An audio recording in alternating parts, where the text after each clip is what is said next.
আরও এক তৃণমূল কাউন্সিলর গ্রেফতার। এবার বজবজে গ্রেফতার তৃণমূল কাউন্সিলর। তৃণমূল কাউন্সিলরকে লক্ষ্য করে চোর স্লোগান। ধৃত 12 নম্বর ওয়ার্ডের কাউন্সিলর মিঠুন টিকাদার।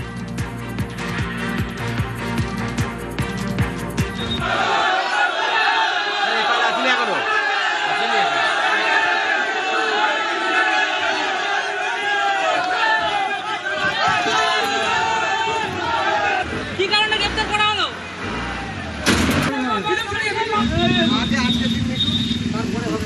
সমীর রয়েছে আমার সঙ্গে টেলিফোন লাইনে। সমীর, কি অভিযোগে গ্রেফতার মিঠুন টিকাদার?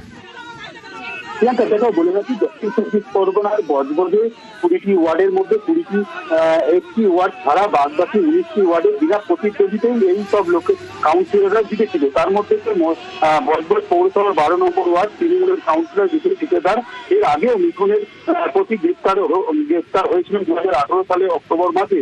দুর্গাপুজোতে ঝামেলা করেছিল, বস্তিদ্বন্দ্ব হয়েছিল এবং তার পাশাপাশি তোলা এবং মারধর এবং নানা অভিযোগ তার বিরুদ্ধে অভিযোগ আছে এবং সেই অভিযোগ ভিত্তিতেই তাকে অ্যারেস্ট করেছে বজবজ থানার পুলিশ এবং পুলিশ হেফাজতে নেবার জন্য আবেদনও করেছে কোর্টে এবং আজকে কোর্টে তাকে তোলা হয়েছে এবং এখনো রায় বেরোয়নি। রায় বেরোবে 2-1 ঘন্টার মধ্যে।